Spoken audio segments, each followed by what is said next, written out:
Começa hoje no Rio de Janeiro um congresso que vai debater pela primeira vez distúrbios psiquiátricos que atingem crianças e adolescentes, como bipolaridade, dislexia, déficit de atenção e hiperatividade. É sobre isso que eu converso com a repórter Anne Lotterman. Anne, bom dia para você. Esses casos são cada vez mais comuns, né, entre os jovens.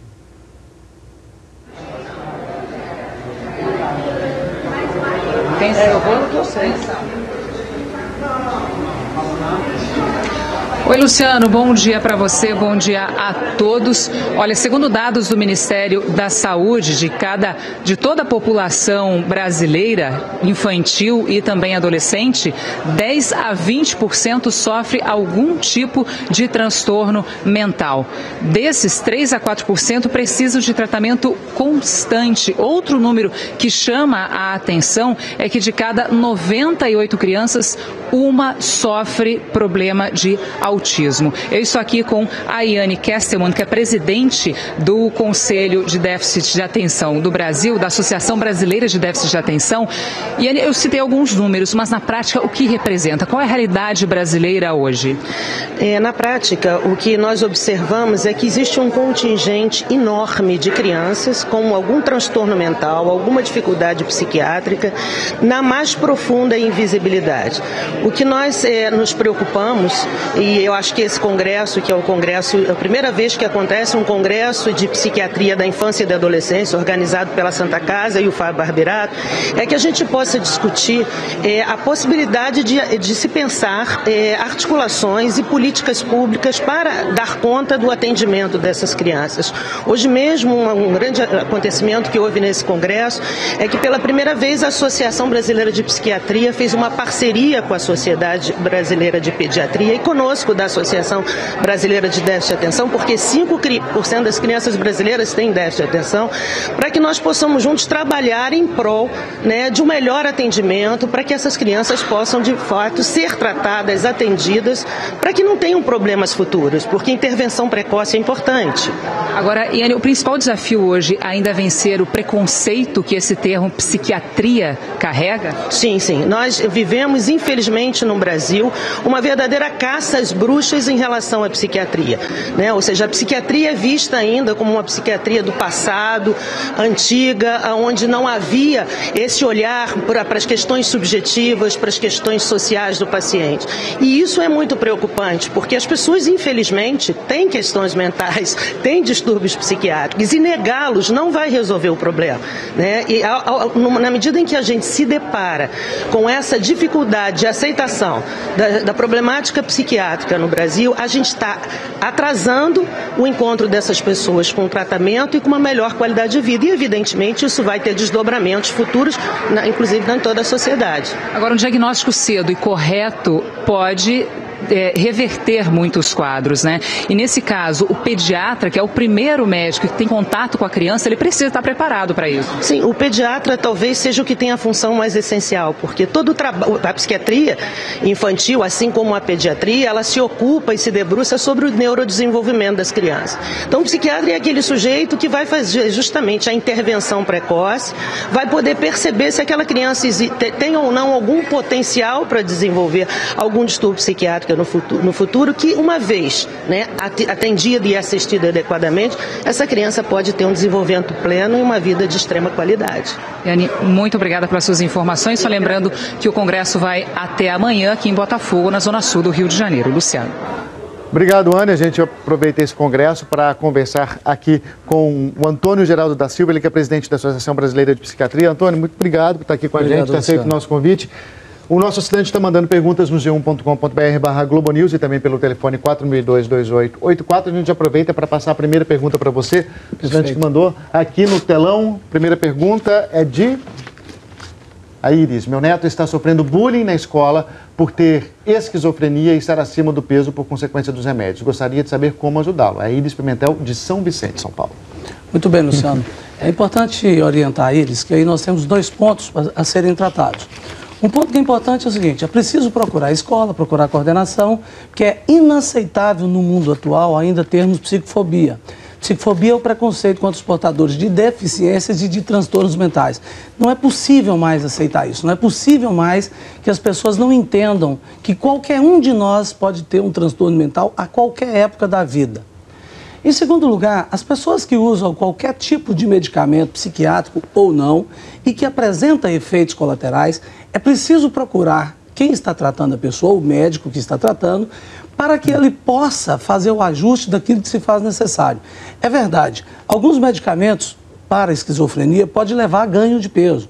E as crianças, então, quando têm um peso acima e elas são maltratadas na escola por seus pares ou até por professores ou por quem quer que seja, ela vai sentir muito mal e vai tender a retirar o medicamento. Uma doença como esquizofrenia sem medicamento é muito ruim, é muito perigoso para o paciente e para os seus familiares.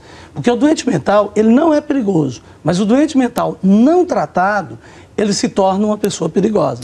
Então tem que ser tratado, tem que ser cuidado com o médico, porque é possível sim diminuir peso, diminuindo o açúcar, diminuindo o excesso de massas e tendo atividade física diária. Tem muitas perguntas aqui, doutora Antônia. A Andréia também levanta uma questão muito importante, vamos ver aqui. Ela diz o seguinte: meu filho tem 6 anos, sofre de bruxismo durante a noite, o que leva a um leve transtorno na fala. Gostaria de saber se isso é causado por algum problema neurológico. Andréia Paiva, do Rio de Janeiro. Muito bem, Andréia. É possível que sim, que possa ter um quadro neurológico ou que possa ter um quadro psiquiátrico. O mais importante a fazer nesse momento é procurar ajuda. Esse congresso é exatamente de uma equipe da Santa Casa do Rio de Janeiro, que é um hospital público, e que tem uma excelente equipe de psiquiatria infantil que vai poder ajudá-la. Procure ajuda porque ele merece e você está preocupada e realmente tem que cuidar logo cedo. Se deixar a doença persistir, pode complicar. E tem mais uma questão aqui agora do José, de Fortaleza. Ele pergunta, na verdade, como diferenciar uma criança danada de hiperatividade? É possível que a hiperatividade apareça antes dos 7 anos? E quais são os sinais? Muito bem, José. A pessoa já nasce com um quadro psiquiátrico, que é o transtorno de déficit de atenção e hiperatividade, ou com hiperatividade. Apenas que aos 7 anos de idade, quando ele começa a ser cobrado em sala de aula, isso aparece de forma mais clara. Por isso o diagnóstico é aí então realizado mais facilmente. Qualquer criança, então, com 2, 3, 4 anos, que apresenta um quadro de agitação, inquietação, de não ser responsivo aos comandos dos pais, de não conseguir ficar quieto, não conseguir manter-se tranquilo, ou estiver extremamente desatenta, não consegue ver um filme até o final porque é desatenta ou porque é hiperativa, deve ser procurada ajuda sim, porque a criança, quanto mais cedo proceder o tratamento, melhor resultado ela vai ter para suas atividades escolares e atividades da vida. Lembrar sempre que não é só a atividade escolar que é importante, as atividades da vida como um todo são extremamente importantes para qualquer criança. A Suzana, lá de Florianópolis, também tem uma dúvida parecida. Ela pergunta como os pais podem perceber se o filho tem déficit de atenção.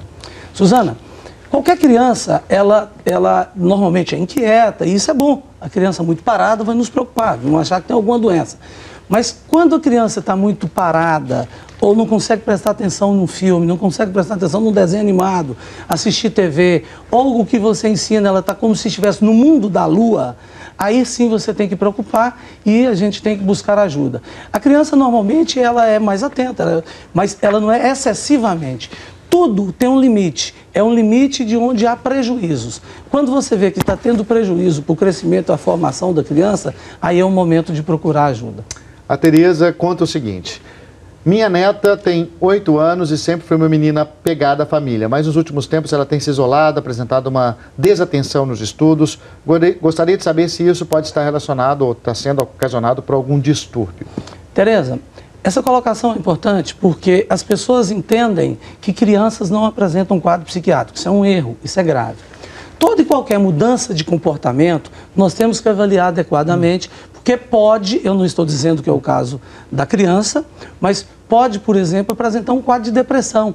Depressão pode acontecer de bebês a qualquer pessoa de 90, 100 anos de idade. E pode, então, acontecer com uma criança de 8 anos de idade, que é tristeza, desânimo, mais calada, mais separada, isolada, perda do rendimento escolar, perda da capacidade de aprendizado, entre outros sintomas mais. Mas o correto é: procure um médico. Em Fortaleza nós temos bons serviços aí, o serviço universitário é muito bom e pode te ajudar a ter uma boa ajuda para o seu filho. E o Lúcio Almeida, doutor Antônio, de Vila Velha, ele conta o seguinte: minha filha tem um distúrbio comportamental. Dentro de casa se altera ao receber um não de seus pais. Já levei médicos que disseram que ela não tem nada. Gostaria de saber se existe algum remédio ou tratamento para esses casos. O que nós temos que entender é que às vezes o médico está colocando que ela não tem nada do ponto de vista palpável, físico, mas ela pode ter do ponto de vista psíquico, que é o que parece, ou psicológico. Então, você tem que ver qual dos dois quadros que tem. É um quadro psicológico, então o psicólogo vai ajudar e vai dar encaminhamento a isso. Se for psíquico, o psiquiatra vai ajudar, e às vezes não é remédio, às vezes é uma psicoterapia, um procedimento que possa modificar esse comportamento da criança.